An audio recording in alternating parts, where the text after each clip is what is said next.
Uh, Today we will start from the seed formation or from the fruit formation. The last topic जो हम लोगों ने उसमें पढ़ा था वो पढ़ा था कि कैसे वहाँ पे डबल फर्टिलाइजेशन हुआ था एंड डबल फर्टिलाइजेशन को किस तरीके से दो पार्ट्स में डिवाइड किया था. That is first in a syngamy and second is the triple fusion. कैसे उसको दो पार्ट में डिवाइड किया गया था. Now, what is the purpose of the double fertilization? Double fertilization का पर्पस ये होता है कि किसी भी एक प्लांट में अगर एक बार सिंगल फर्टिलाइजेशन होता तो शायद हमको वहां पे उसके एग सेल और उसका मेल का जाइगोट आपस में मिलता और बनाता, वहां से जाइगोट बनाता, मेल की गैमीट आपस में मिलता और जाइगोट बनाता, जाइगोट से बनता है एम्ब्रियो. ठीक है, तो सिर्फ एम्ब्रियो तक का फॉर्मेशन हो पाता है, इसके आगे का फॉर्मेशन नहीं हो पाता. लेकिन बट क्योंकि इंडोस्पर्म का बनना भी इम्पोर्टेंट होता है, क्योंकि इस एम्ब्रियो को एक्चुअली जो नरिशमेंट देता है that nourishment is actually provided by the, किसके जरिए होता है, मतलब the endosperm is actually provided the nourishment to the embryo. तो एम्ब्रियो फुलफिल कर सके, बड़ा हो सके, ग्रो कर सके, इन सारों चीजों के लिए उसे एंडोस्पर्म की भी जरूरत पड़ती है. एंड एंडोस्पर्म की जरूरत पूरा करने के लिए कि पहला तो एग और मेल गैमीट के साथ का जोड़ना बताया था, सेकेंड होता है पोलर न्यूक्लियाई के साथ का, और मेल गैमीट के साथ का फ्यूजन जो होता है वो बनाता है क्या, it forming by endosperm. As last class में ये पहले बताया था कि endosperm is a kind of a pulp for the plant. It is kind of a pulp, किसी भी प्लांट के लिए पल्प की जैसे वो बिहेव करता है. पल्प इन द सेंस कि जो हम किसी भी प्लांट में खाते हैं, फ्रूट्स में अगर हम किसी के खाते हैं तो उस फ्रूट्स को खाने के लिए हमें चाहिए कि उसका पल्प हो, it should be a very juicy in nature, वो बहुत ही ज्यादा जूसी होना चाहिए. तो उसकी जूस की नेचर के लिए उसमें एंडोस्पर्म का फॉर्मेशन बहुत जरूरी होता है.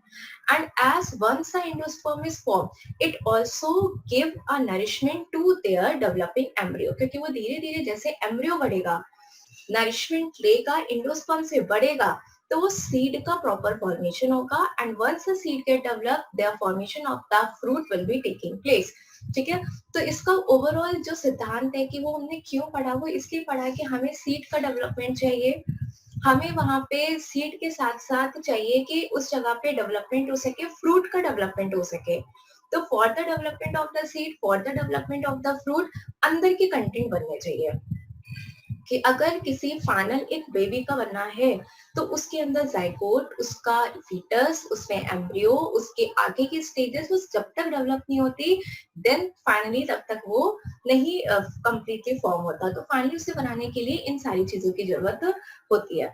And the similar process is achieved here कि इसमें एंडोस्पर्म और एम्ब्रियो का फॉर्मेशन होता है. नाउ अब बात आती है इस एंडोस्पर्म के अकेले की. एंडोस्पर्म के अकेले की बात में ये भी बताया था कि कोकोनट का एग्जाम्पल लिया था कि कोकोनट के केस में जो एंडोस्पर्म होता है, ये एंडोस्पर्म एम्ब्रियो को तो नरिशमेंट देता है, तो ये कह सकते हैं it is full of nutrition, nutrition से भरा होता है. और कोकोनट के केस में ये जो बाहर का व्हाइट कर्नल वाला पार्ट होता है वो होता है हमारा फ्री, वो क्या होता है, that is known as the कि सेलुलाइजेशन ऑफ द एंडोस्पर्म. ये बता चुके थे कि उसी के एंडोस्पर्म के न्यूक्लियस में सेलुलाइजेशन हो गया था, सेल वॉल का फॉर्मेशन हो गया था, जो कि क्या बना रहा था, व्हाइट पोर्शन, जिसको कि हम पल्प के फॉर्म में खाते हैं. लेकिन जो उसके अंदर वाला था that is having a free nucleus, और ये क्या बनाता है, उसका कोकोनट का वाटर को फॉर्म करता है. नाउ अगर हम ये बात करें एंडोस्पर्म एंड एम्ब्रियो, तो दो चीजें होती हैं. एक होती है एल्ब्यूमिनस सीड होती है, and the second one is a X albuminous seed होती है. What is the albuminous and what is the X albuminous seed? जैसे कि पहले बताया कि कोकोनट या किसी भी प्लांट के केस में जो एंडोस्पर्म होता है वो एंडोस्पर्म न्यूट्रिशन देता है किसको, एम्ब्रियो को खाना देता है. और इससे खाना देने के लिए जब एम्ब्रियो से जैसे देता है तो ये डेवलप हो जाता है किसमें, कंप्लीटली सीड, एंड सीड से कंप्लीटली फॉर्म होता है फ्रूट. ये एक पूरा एक चार्ट होता है। तो कोई भी सीड को हम जनरली 2 कैटेगरी में डिवाइड करते हैं। First category is known as the albuminous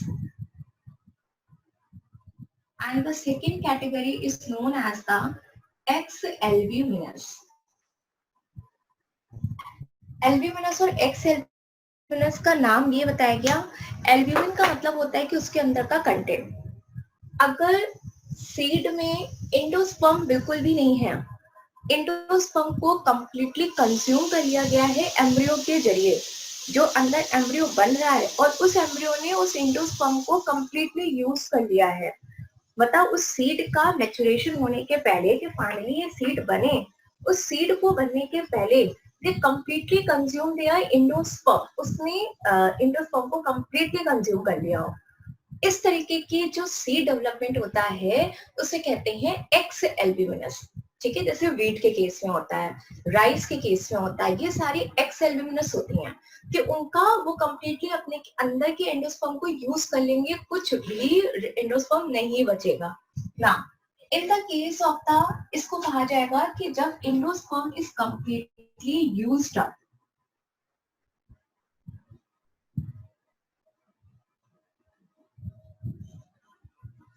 bye embryo, कब?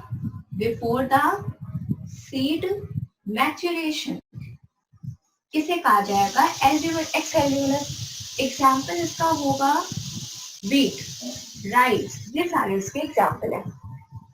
एल्ब्यूमिनस नाम बता रहा है एल्ब्यूमिन है, that is before the seed maturation endosperm is used by the embryo but not completely नहीं करता, थोड़ा बहुत करता है, कंप्लीटली तरीके से नहीं करता।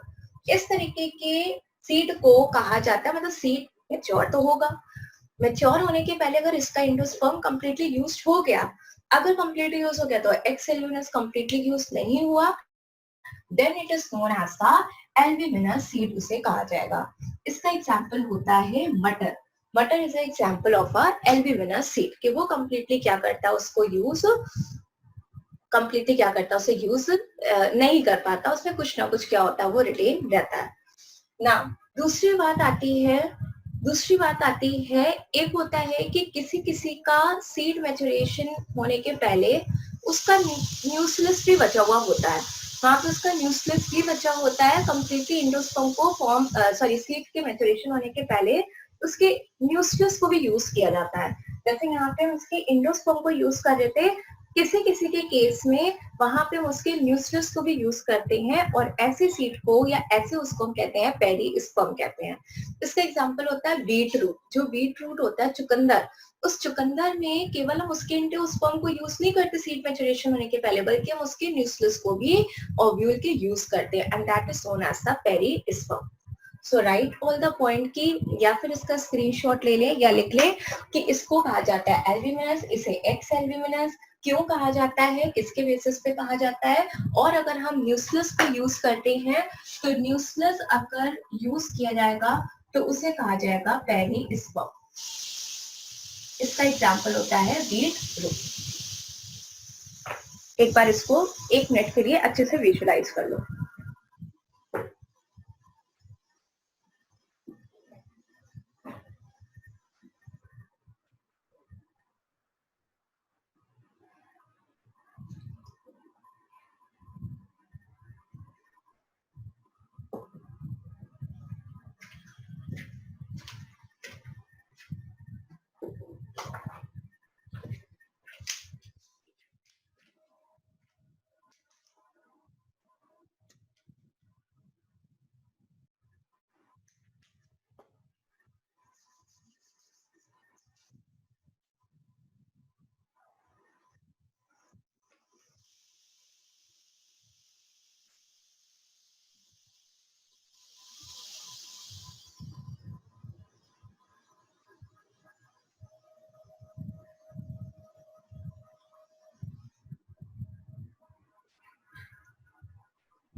ओके,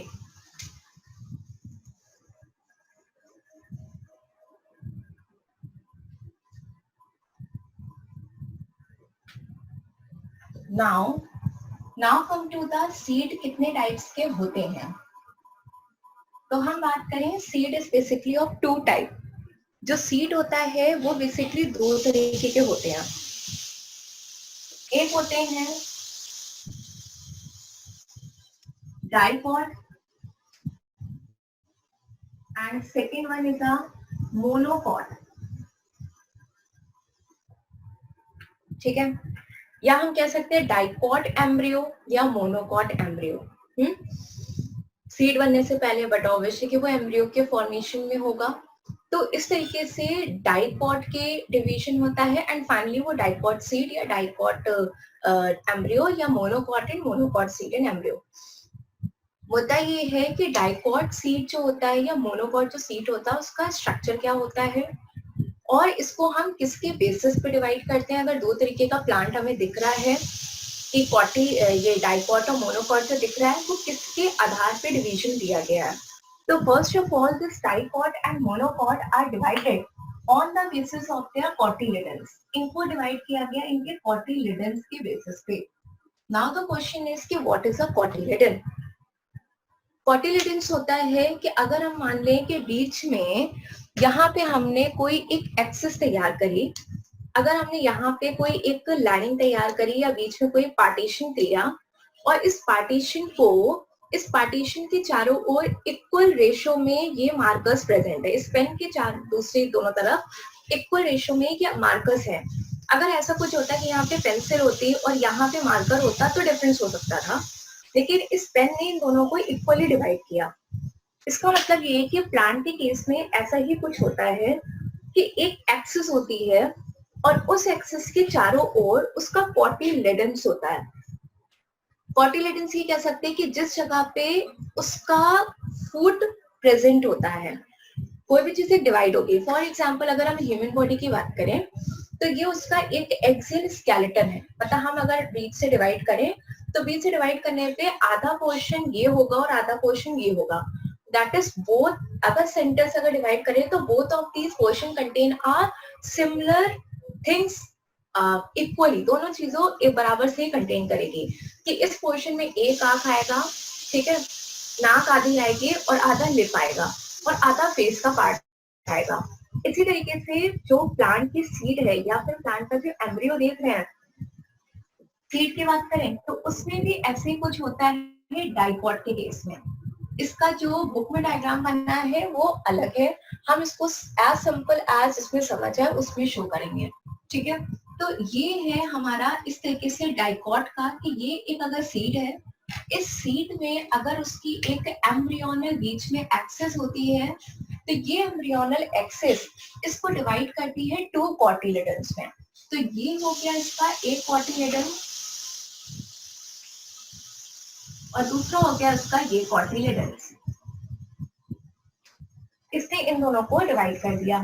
अब बात आता है कि इस एम्ब्रियोनल, इसको सेंटर में कहते हैं एम्ब्रियोनल एक्सिस।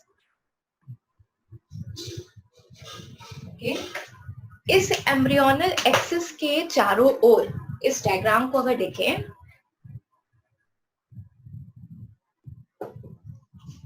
तो इस एम्ब्रियोनल एक्सिस के चारों ओर प्रेजेंट होता है seed coat.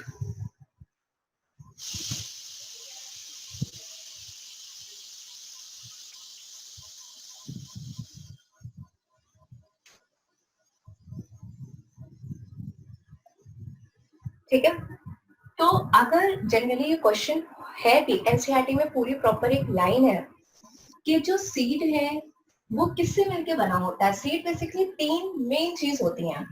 First is a embryonal axis,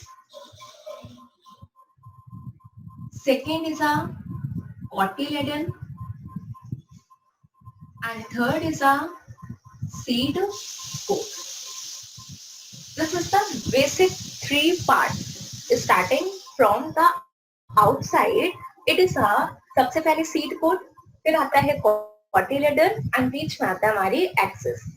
अब बात आती है कि मैम ये सीड कोट के बारे में ऐसा जितना ज्यादा नहीं पता कि सीड कोट क्या होता है, क्योंकि कॉटिलेडन्स बता दिया, एम्ब्रियोनल एक्सिस बता दिया, लेकिन इस सीड कोट के बारे में नहीं पता कि सीड कोट क्या होता है। तो seed coat is nothing, seed coat is formed of a integuments. ये किससे मिलकर बना होता है? ये बना होता है इंटीग्यूमेंट से। जो ओव्यूल में बाहर का जो एक एंटीग्यूमेंट था, उस एंटीग्यूमेंट से जो बनता है उसे हम क्या कहते हैं? सीड कोट कहते हैं। कि that is seed coat is form from the integument से बनता है। नाउ तो इसके लिए बाहर टफेस्ट होता है, ये टफ एक लेयर होती है उसकी। अब बात आती है कि ये जो दो कॉटिलेडन्स हैं, इन दो कॉटिलेडन्स का काम क्या होता है? ये कॉटिलेडन्स होते हैं जो इस मटेरियल को, खाने को रिजर्व करते हैं, कंटेन करते हैं, दैट इट स्टोर करते हैं फूड मटेरियल को, उसे कहते हैं कॉटिलेडन्स। ओके, नाउ डिपेंड करता है कि हम कौन से चीज की बात करते हैं। डाइकॉट तो उसमें दो कॉटिलेडन है, मोनोकॉट होगा तो उसमें एक कॉटिलेडन है। ठीक है, अब आता है क्या इतना ही स्ट्रक्चर इसमें प्रेजेंट होता है? नहीं, इतना ही स्ट्रक्चर नहीं प्रेजेंट होता। इसके ऊपर प्रेजेंट होता है, एम्ब्रियोनल एक्सिस के ऊपर जो चीज प्रेजेंट होती है, अपर पार्ट जो होता है, उसे हम कहते हैं एपिकॉर्टिकल। और एम्ब्रियोनल एक्सिस के नीचे जो पार्ट प्रेजेंट होता है उसे हम कहते हैं, this is known as the hypocotyl. Epi मतलब जो ऊपर, हाइपो मतलब जो नीचे। ठीक है, तो इसका मतलब है ये हो गया, सीड कोट हो गया। अब चौथी बात हमने बताई कि एपिकॉर्टिकल, एपिकॉर्टिकल जो एम्ब्रियोनल एक्सिस के अबव होगा, एंड दूसरा होगा हाइपो मतलब नीचे, जो एम्ब्रियोनल एक्सिस के नीचे होगा। अगर ये बन रहा है तो ये कोई रीजन होगा। एज ऑलवेज आई सजेस्ट कि किसी भी चीज का होने के पीछे कोई ना कोई रीजन होता है, तो उसके पीछे भी कोई ना कोई एक रीजन होगा। और वो रीजन क्या होता है? वो रीजन ये होता है कि एपी और हाइपो एक सीड होती है, जिस सीड से आगे जाके एक रूट और आगे जाके एक शूट टिप का फॉर्मेशन होता है। तो अगर इस स्ट्रक्चर को देखें तो इस एपिकॉर्टिकल से ऊपर डेवलप होगा शूट, और इस हाइपोकॉर्टिकल से नीचे डेवलप होगा रूट। सो इसको एक बार अच्छे से देख के कुछ अगर ड्रॉ करना है तो कर ले, अदरवाइज इसका स्क्रीनशॉट ले ले।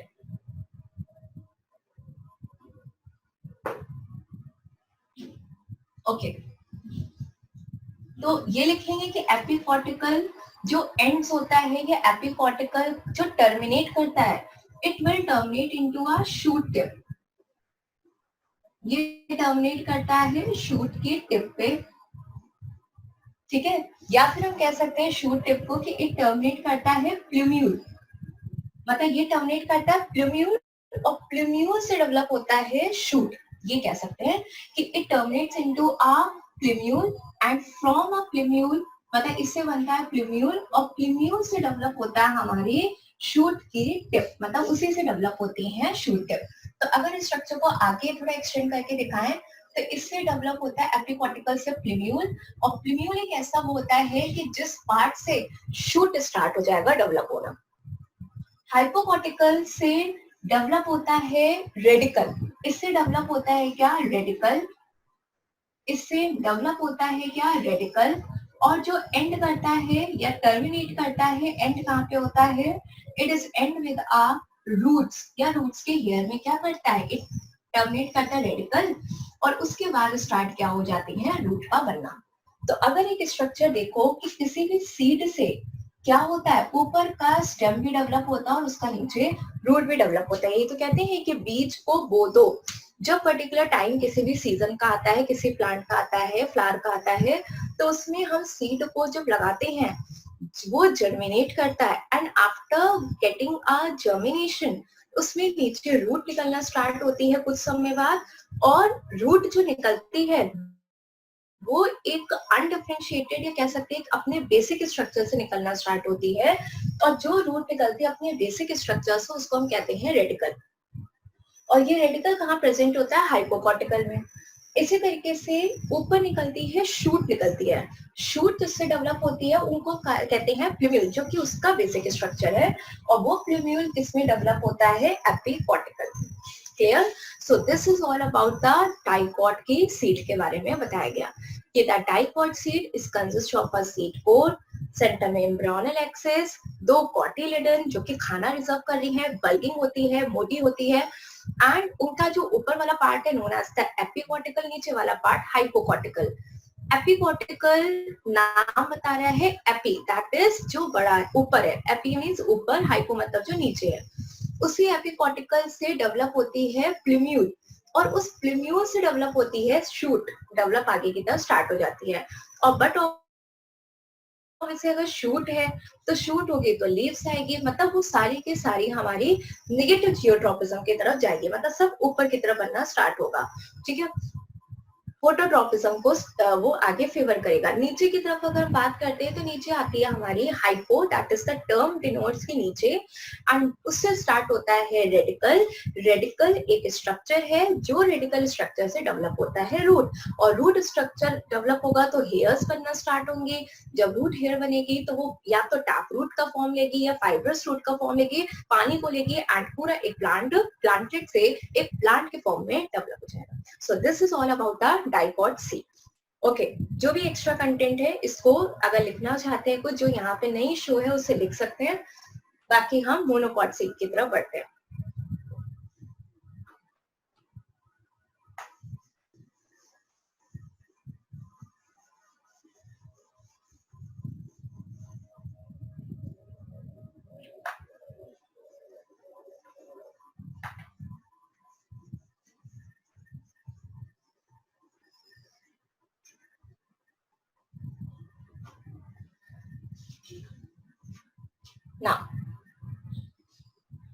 Now the next topic is monocot seed.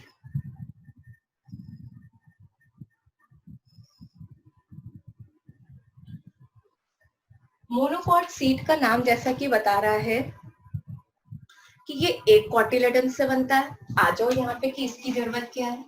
इसकी जरूरत भी है कि it needs a embryonal axis,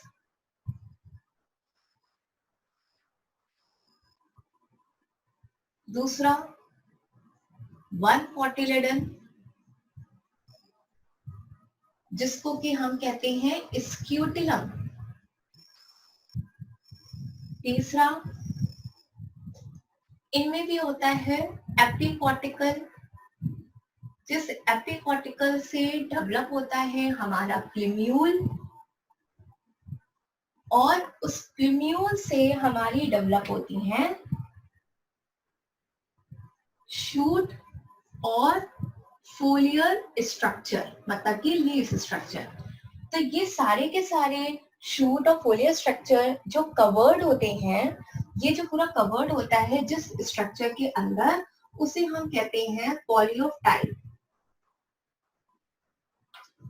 ना द फोर्थ वन इज नीचे का part, again that is the hypocotyl, जो कि क्या बनाता है रेडिकल, और उस रेडिकल से अगेन डेवलप तो होगा रूट। ठीक है, उस रूट के नीचे होगा, नो डाउट कि उसके नीचे होगा उसका रूट कैप, और ये जो कवर्ड होंगे जिस स्ट्रक्चर से उसे कहा जाएगा कॉलियोब्लाइजा। इसके ये टर्म्स होते हैं, एंड ये बहुत इंपॉर्टेंट होता है। ज्यादातर डिफरेंसेस के फॉर्म में मोनोकॉट और डाइकॉट को बहुत पूछा जाता है। तो अगर इसके स्ट्रक्चर की बात करें तो ये अगर ये एक्सिस है तो अब इसके बराबर से दो तरफ तो कुछ भी नहीं होगा, एक ही है। तो इसके एक साइड में, किसी एक साइड में यहाँ पे हम ये कह सकते हैं कि ये हो गया इसका मोनोकॉट। ठीक है, इस मोनो ये क्या है cotyledon, this is known as the, इसे कहा जाएगा कॉटिलिडन। ये कुछ भी नहीं है, ये केवल एक स्ट्रक्चर है which is not considered as the cotyledon. इसका एक ही पार्ट है जिसको हमने क्या कहा, कॉटिलिडन्स का। इस कॉटिलिडन्स को मोनोकॉट में क्योंकि एक है, because it is just one, इसलिए इसका नाम हमने कुछ और दे दिया, इसे कह दिया स्क्यूटिलम। मतलब स्क्यूटिलम सेम है कॉटिलिडन के, लेकिन क्योंकि ये मोनोकॉट का है, having only one cotyledon, then it is also known as the scutellum. ना इसी एक्सिस के ऊपर प्रेजेंट होती है, इसी एक्सिस के ऊपर प्रेजेंट होता है एपिकॉटिकल, जिस एपिकॉटिकल से प्लूम्यूल होगा, और प्लूम्यूल में आएंगी हमारी शूट टिप और कुछ फोलियर लाइफ स्ट्रक्चर। तो ये जिसमें कवर्ड होंगे उसे हम कहेंगे कॉलियोटाइप, मतलब जहां पे ये कवर्ड है और आगे डेवलप करेंगे। इसकी जो फैमिली होती है, जो एग्जाम्पल होता है वो ग्रास उसका एग्जाम्पल होता है।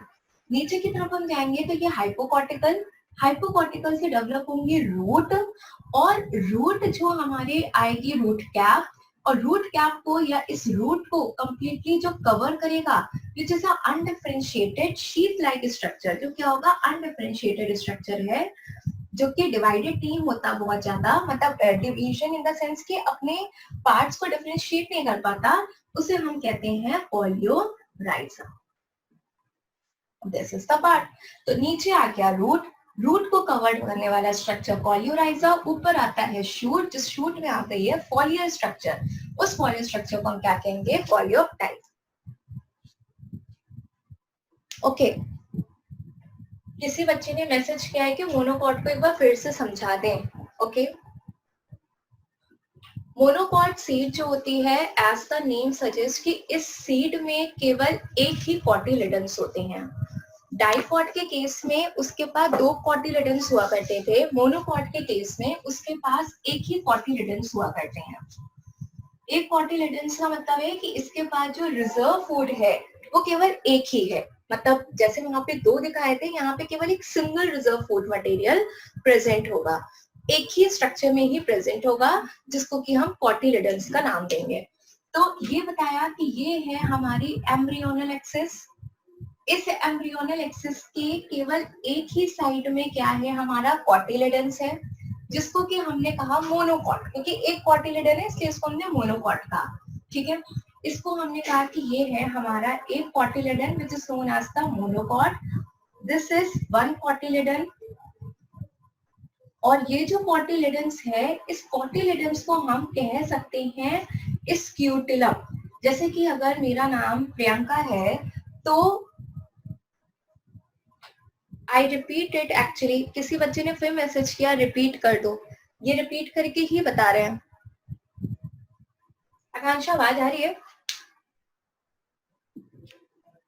हाँ जी आ रही है मैम। बच्चे ने मैसेज किया ना, फिर से रिपीट करना है इसे। हाँ जी। ओके, मोनोकॉट सीड का मतलब है जिसके पास एक कॉटिलिडन्स हो। ठीक है, एक कॉटिलिडन्स का मतलब नाम कॉटिलिडन ही होगा, एक कॉटिलिडन ही है, ये एम्ब्रियोनल एक्सिस ही है। इस एक कॉटिलिडन्स का जो निकनेम है, जैसे हम एग्जांपल देने ही जा रहे थे कि अगर किसी का नाम कुछ भी है बाहर का, लेकिन उसका निकनेम कुछ भी हो सकता है, चिंटू मिंटू, लाइक कुछ भी हो सकता है, तो इसका एक cotyledon, they having only one cotyledon, लेकिन उस कॉटिलिडन का जो अनदर नेम रखा गया इसके केस में वो स्क्यूटिलम रखा गया। ठीक है, एम्ब्रियोनल एक्सिस होगी ही होगी, क्योंकि एम्ब्रियो के बाद ही सीड का डेवलपमेंट हो रहा है, एक एक्सिस है, जिसके बाद कॉटिलिडन स्टार्ट हुआ बनना। एपिकॉटिकल, एपिकॉटिकल का मतलब है कि ये जो एम्ब्रियोनल एक्सिस है, उस एम्ब्रियोनल एक्सिस का ऊपर वाला पार्ट और उस एम्ब्रियोनल एक्सिस का नीचे वाला पार्ट, ऊपर वाले पार्ट को हम कहेंगे एपिकॉटिकल, एपिकॉटल। इस एपिकॉटिकल के पास जो एपिकॉटल से ऊपर वाले पार्ट से जो डेवलप होता है उसे हमने कहा प्लूम्यूल, और इस प्लूम्यूल से क्या निकल के बनता है, शूट। ठीक है, इस प्लूम्यूल से निकलती है शूट डेवलप होके, और शूट के पार्ट में हमें पता है कि लीव्स भी प्रेजेंट होती हैं, पत्ती भी होती है, लीव्स भी आ गई, शूट में आ गई। ओके, ये जिस स्ट्रक्चर से कवर्ड होता है, मतलब ऐसे समझो कि ये अगर एम्ब्रियोनल एक्सिस का ऊपर वाला पार्ट है, तो इससे डेवलप होंगी ये जो निप इसकी दिख रही है, this is the plumule, and इस प्लूम्यूल से डेवलप हो गई हमारी स्टेम, और इस स्टेम में आ गई छोटी छोटी सी पत्ती। ठीक है, फॉलियर लीफ स्ट्रक्चर। लेकिन हम लोगों ने वहां पे केवल ये पढ़ा था कि उसमें स्टेम ही आती है, देखो वहां पे ये मेंशन नहीं है, लेकिन ये बट ऑब्वियस वाली बात है कि अगर किसी में स्टेम है तो बट ऑब्वियस है कि उसमें पत्तियां भी होंगी, ऐसा नहीं है कि उसमें पत्तियां नहीं है, क्योंकि हम ये एंजियोस्पर्म पढ़ रहे हैं, तो एंजियोस्पर्म के केस में हम ये नहीं पढ़ सकते कि वहां पे पत्तियां नहीं होंगी, लीव्स होंगी। यहाँ पे स्पेशली मेंशन इसलिए किया गया है कि स्टेम में जो लीव्स है, ये सारा कुछ कवर्ड होता है स्ट्रक्चर से। ठीक है, वो एक जो कवर्ड है जिस स्ट्रक्चर से, उसको कहा जाता है पोलियोटाइप। वहां पे कोई कवरिंग का पार्ट नहीं बताया गया था, यहाँ पे इस पर्टिकुलर इस एपिकॉटिकल का रीजन जो है, उस रीजन को इन्होंने बता दिया है कि ये कवर्ड है, और जो एक फॉलियर लाइक स्ट्रक्चर से, फॉलियर मतलब एक पत्ती लाइक स्ट्रक्चर से जो कवर्ड है उसको पोलियोटाइप कहा गया है। क्योंकि अगर ऊपर कवर्ड है तो नीचे भी कुछ स्पेसिफिक टर्म दिए गए हैं। नीचे होता है हाइपोकॉटिकल, हाइपोकॉटिकल से निकलती है जड़ें, दैट इज द रूट। ठीक है, डायरेक्ट रूट नहीं आती, उस हाइपोकॉर्टिकल से बनती है रेडिकल, रेडिकल से बनता है रूट, और रूट से के नीचे होती है रूट कैप। रूट कैप है वो जो कंप्लीटली कवर्ड हुई, ये रूट कैप जो कवर्ड होती है, वो कवर्ड जो स्ट्रक्चर है उसे कहा जाता है कोलियोराइजा। आई होप कि नाउ इट्स क्लियर कि क्या अलग है, मतलब डाइकॉट से क्या अलग है। डाइकॉट से ये टर्म अलग है कि इसमें कॉलियोटाइल होता है, स्टेम में नीचे होता है कोलियोराइजा, जबकि डाइकॉट में कोई कवरिंग नहीं प्रेजेंट थी। अब इसके पीछे रीजन है कि वो क्यों नहीं कवर था। कवर इसलिए नहीं था क्योंकि ज्यादातर अगर देखो कि अगर हमारे पास एक अम्ब्रेला है, फॉर एग्जाम्पल कि हमारे पास एक छाता है, और अगर हम चल रहे हैं या मेरा छोटा भाई बहन चल रहा है या कोई छोटा बच्चा चल रहा है, तो हम पहले किससे कवर करने की कोशिश करेंगे? अपने आप को कवर करेंगे या उस छोटे से बच्चे को कवर करेंगे? उस छोटे से बच्चे को कवर करेंगे। क्यों? क्योंकि वो उतना डेवलप नहीं है, वो उतना ज्यादा बड़ा नहीं है हमारे कंपेयर में, तो उसको कवरिंग की ज्यादा जरूरत है। सेम यही केस यहाँ पे भी है। Dicot is consider to be a more developed. Dicot को कई ज्यादा डेवलप मानते हैं, ठीक है। जैसे प्रोकैरियोट है, यूकैरियोट का केस समझें, तो डाइकॉट एक डेवलप सिचुएशन में आता है, उसके पास 2 कोटिलेडन है, they are more mature as we see. Monocot के केस में कह सकते हैं कि ये उतना डेवलप नहीं है, उतना मैच्योर नहीं है, और जो चीजें ज्यादा मैच्योर नहीं होती हैं उनको किसी ना किसी एक कवरिंग की, छत्र छाया काइंड ऑफ, जिसको हिंदी टर्म में घर में टर्म यूज किया जाता है, ज्यादा जरूरत होती है। सेम यही काम इनके साथ है, क्योंकि ये ज्यादा डेवलप नहीं है तो इनको कवरिंग की ज्यादा जरूरत है। ऊपर के पार्ट को अलग कवरिंग की जरूरत है, नीचे के पार्ट को अलग कवरिंग की जरूरत है, जिसको कोलियोटाइल एंड कोलियोराइजा के नाम से जाना गया। And term is actually very simple, एक बार उसको पढ़ने की देरी है, दोनों का डिफरेंस बहुत आसानी से समझ में आएगा। Polio is both using in a same way, दोनों को एक ही तरीके से यूज किया गया है।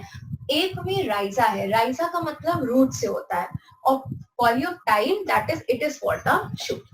So it is now clear कि embryonal axis having a one cotyledon, the upper side is known as the epicotyl, the last one is the hypocotyl. epicotyl से develop होता है plumule, plumule से develop होता है shoot, and shoot में आती हैं पत्तियां, उस पत्तियों को जो cover करते हैं structure होता है polyptile, नीचे आती है root, radical, root, and root को जो cover करता है that is known as the polyorhiza, and both are the undifferentiated structure. That's it. कुछ लिखना है इसके बारे में जो यहाँ पे नहीं लिखा, और तुम्हें अगर मेंशन करना है एग्जाम्पल के फॉर्म से, तो I will give you 1 minute.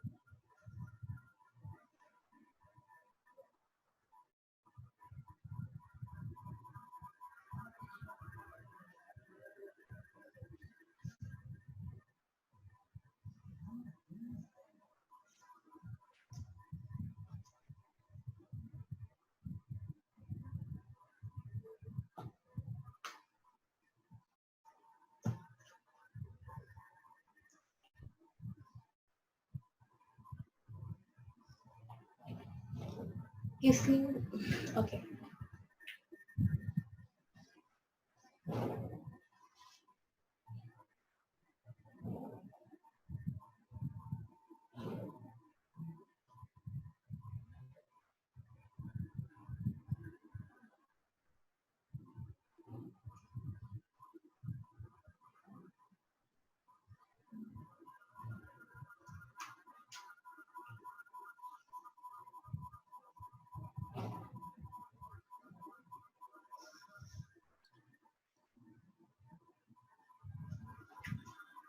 Okay, अगर कोई भी स्टिल डाउट है तो यू कैन आस्क और drop a message in your box.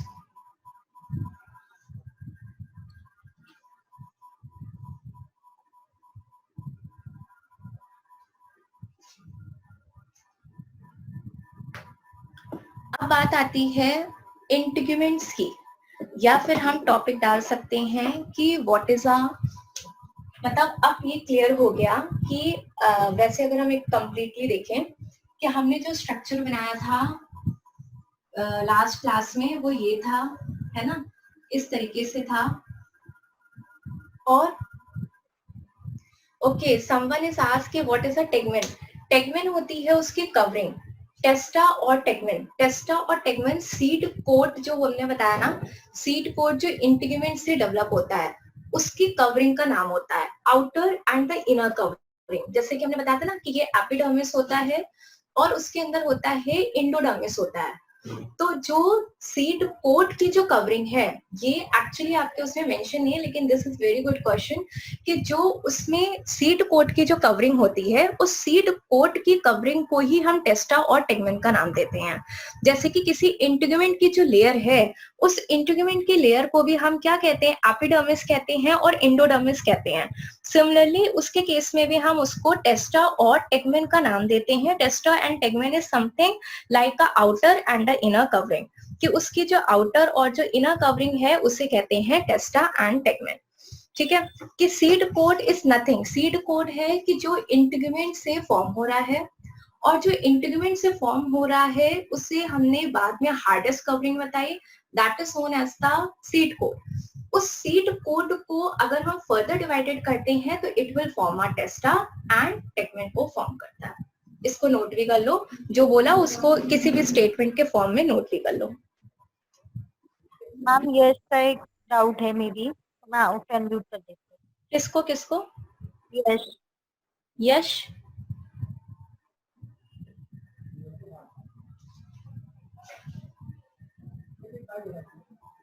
बोलो। मैम एक बार फिर बताना, ये क्या बेटा? जो आपने डायग्राम बनाया है ये वाला। ये हाँ जी मैम। ओके, ये हमने लास्ट क्लास में पढ़ाया था। ये होता है कंप्लीटली ओव्यूल का स्ट्रक्चर है। ठीक है, ये एक ओव्यूल का स्ट्रक्चर है और ओव्यूल के स्ट्रक्चर में ये बताया था कि एक जो कंप्लीटली जैसे सिग्मा पढ़ते हैं, स्काई पढ़ते हैं, ओवी पढ़ते हैं, उस ओवी के अंदर आता है डायरेक्टली हमने ओव्यूल पढ़ा था। लेकिन एक्चुअली उसके पीछे का ये होता है कि ओव्यूल जो है, इस ओव्यूल का ये वाला जो स्ट्रक्चर है, this structure is actually look like this. इस जैसे स्ट्रक्चर दिखता है, तो ये किसी चीज का केवल एक स्ट्रक्चर बना और उसके पीछे का एक्चुअली बना हुआ कैसा होता है, ये इस तरीके से बना हुआ होता है। ठीक है, दूसरी बात होती है कि ये जो ओव्यूल है, ये ओव्यूल हमारा अटैच होता है जो प्लेसेंटा से अटैच होता है। ये प्लेसेंटा है और इस प्लेसेंटा से जिसके जरिए अटैच होता है उसे कहते हैं फ्यूनिकल। वही वाली बात है, ये जो स्ट्रक्चर है लॉन्ग स्टॉप टाइप, इसको हम कहते हैं फ्यूनिकल। और यहाँ पे प्लेसेंटा को कहीं पे फॉर्म कर सकते हो, लेकिन ये बुकों में नहीं दिखाया जाता। ओके,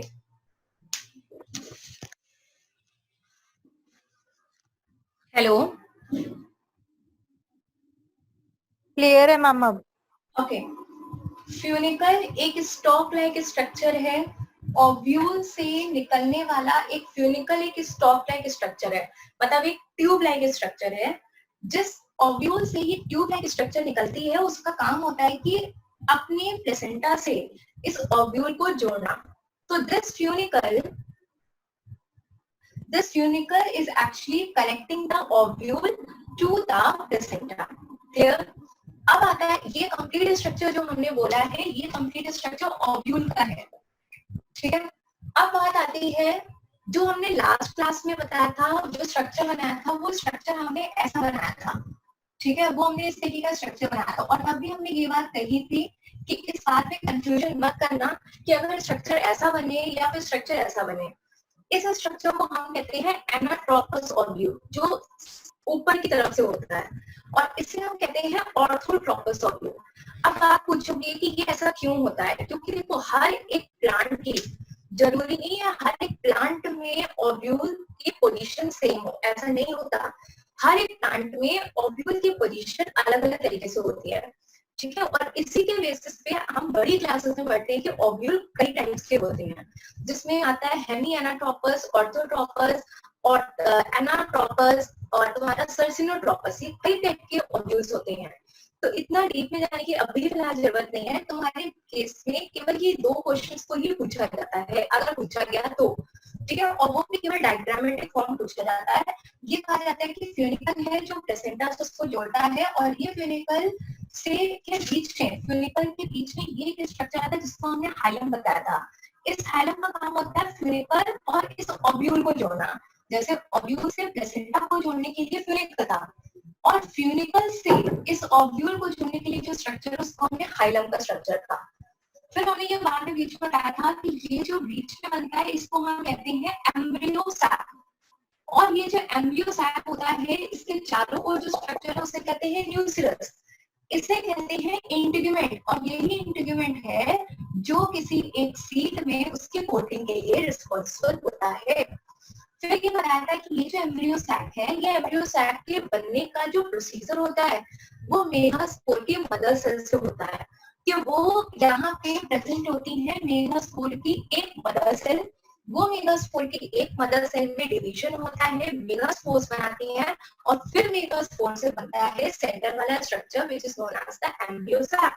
और इस एम्ब्रियो सैक में टोटल होते हैं 8 न्यूक्लियस, और उस 8 न्यूक्लियस का सबका अपना रोल होता है। वही न्यूक्लियस के अंदर डबल फर्टिलाइजेशन होता है जो हमने सबसे आगे ही स्टार्टिंग से स्टार्ट किया।